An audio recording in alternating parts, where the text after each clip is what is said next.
নমস্কার, আমি সুপর্ণা রান্নাঘরে আরেকটা রেসিপি নিয়ে চলে এলাম। তো দেখে তো বুঝতেই পারছি এটা কি বানিয়েছি। এটা মোগলাই পরোটা বানিয়েছি। দেখুন একদম ক্রিস্পি হয়েছে। তো এরকম সুন্দর রেসিপি কিভাবে আমি বানালাম, রেসিপিটা পুরো আপনাদেরকে এখন আমি বানিয়ে দেখাবো। তো আমার চ্যানেলটা যদি আপনাদের পছন্দ হয় তাহলে অবশ্যই আমাকে সাবস্ক্রাইব করবেন, লাইক করবেন, কমেন্ট করবেন। আর নতুন নতুন যাতে রেসিপি আমি আপনাদেরকে দেখাতে পারি সেই জন্য আপনারা যদি আমাকে বলেন খুব ভালো লাগে। তো চলুন এখন আমি রেসিপিটা আপনাদের বানিয়ে দেখাচ্ছি যে কিভাবে আমি চিকেন মোগলাই পরোটা বানালাম। এই পরোটার জন্য আগে আমি ময়দাটা মেখে নিই। আমি এই মাপে 2 কাপ ময়দা দিচ্ছি। অল্প একটু নুন দেব, একটু নুন দিয়ে দিলাম, অল্প চিনি দিয়ে দিলাম। তেলটা একটু বেশি লাগবে ময়ামের জন্য, যাতে একটু ওপরে মোগলাই পরে ওপরের ভাগটা যাতে একটু খাস্তা হয়, তার জন্য আমাদের একটু বেশি তেল দিতে হবে ময়দাটাতে। সব উপকরণগুলো ভালোভাবে এখন আমি মিশিয়ে নেব। প্রত্যেকটা মিশিয়ে নিলাম। আর যখন পুরো মেশানো হয়ে যাবে তখন একবার হাত দিয়ে মুঠো করে আমরা দেখে নেব ময়দাটা ভালো মতো তেলের সাথে মিশেছে কিনা। যখন দেখবো আমাদের এরকম একটা খাস্তা মতো করতে হবে, তার জন্য ময়দাটা এরকম একটা ডেলা মতো হয়ে যাবে, তখন আমরা বুঝবো যে হ্যাঁ ময়দাটা ভালোভাবে তেলটা ময়দার মধ্যে মাখানো হয়েছে। ময়দাটাকে ভালো করে তেলের সাথে আমি এখন মিশিয়ে নিয়েছি। মিশিয়ে নিয়ে দেখুন একটা ডেলা পাকালে এরকম ডেলাটা হয়ে যাচ্ছে, তাহলে বুঝবো আমাদের ময়দাটা রেডি। এবার আমরা অল্প অল্প জল দেব, দিয়ে ময়দাটাকে বেশি শক্তও হবে না বেশি নরমও হবে না, মেখে নেবো আগে। ময়দাটা আমি ভালো করে মেখে নিয়েছি। দেখুন একদম শক্তও হয়নি আবার নরমও হয়নি। এবার এটাকে আমি আধ ঘন্টার জন্য একটা ভিজে টাওয়াল দিয়ে ঢেকে এখন রেখে দেবো। ততক্ষণ আমরা মোগলাই পরোটাতে যেই স্টাফিংটা লাগবে সেটা বানিয়ে নিই। চলুন, তাওয়া নিয়ে নিয়েছি, তার মধ্যে অল্প একটু রিফাইন তেল দিয়ে দিয়েছি। এবার আমি একটু পেঁয়াজ এর মধ্যে দিয়ে দিলাম। পেঁয়াজটাকে একটু ভালো করে নাড়াচাড়া করে নেব।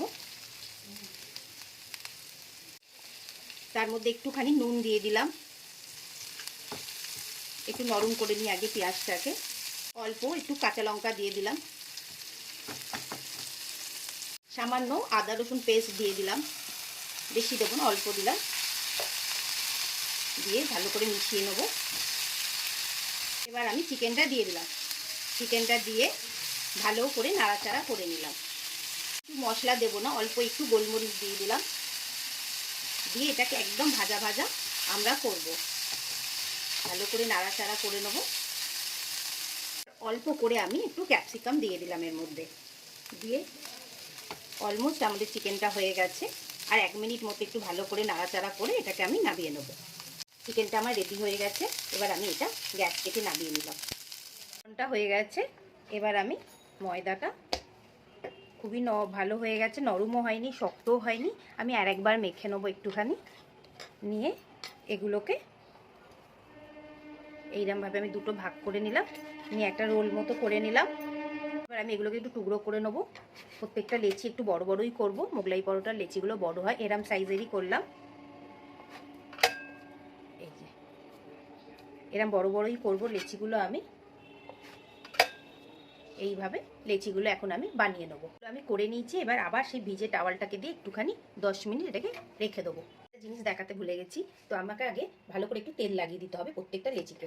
ভালোভাবে তেলটা লাগিয়ে নিতে হবে প্রত্যেকটা লেচিতে, এইভাবে তেলটা লাগিয়ে। এবার এখান থেকে আমি একটা লেচি নিলাম আর অন্যগুলোকে ঢাকা দিয়ে একটু রেখে দেবো। এখন এইভাবে একটা লেচি নিলাম, যতটা পারবো আগে হাত দিয়ে একটুখানি আমরা গোল করে নেব। এইভাবে করে নিলাম। করে মোগলাই পরোটার লেচিটা একদম পাতলা হবে। এইভাবে ভালো করে এখন আগে একটা ডিম ফাটিয়ে নিলাম। এর মধ্যে অল্প একটু চিকেন দিয়ে দিলাম। এবার 1 চামচ মতো ব্রেড ক্রাম্বস দিয়ে দিলাম।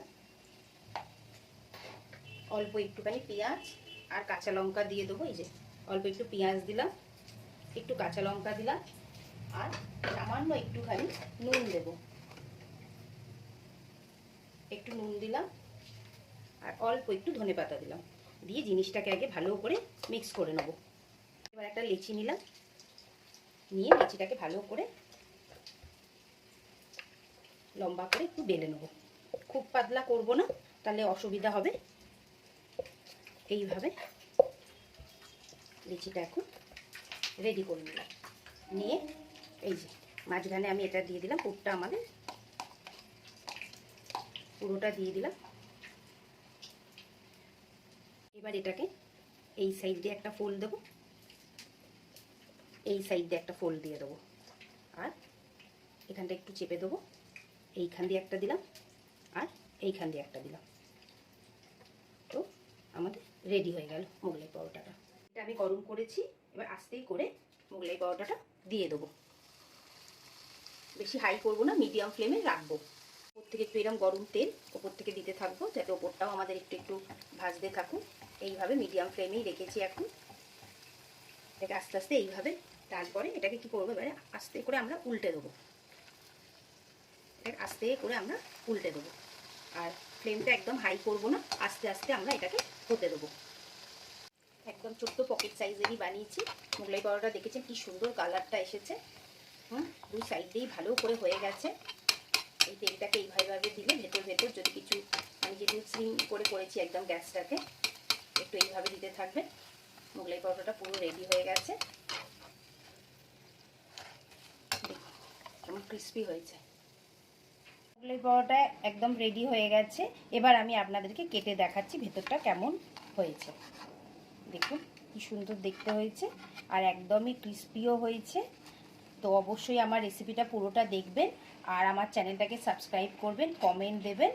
আর আমি আর কি রেসিপি আপনাদের জন্য বানাবো কমেন্ট দিলে খুব ভালো লাগবে আমার। আবার আরেকটা রেসিপির সাথে খুব শিগগিরই দেখা হবে।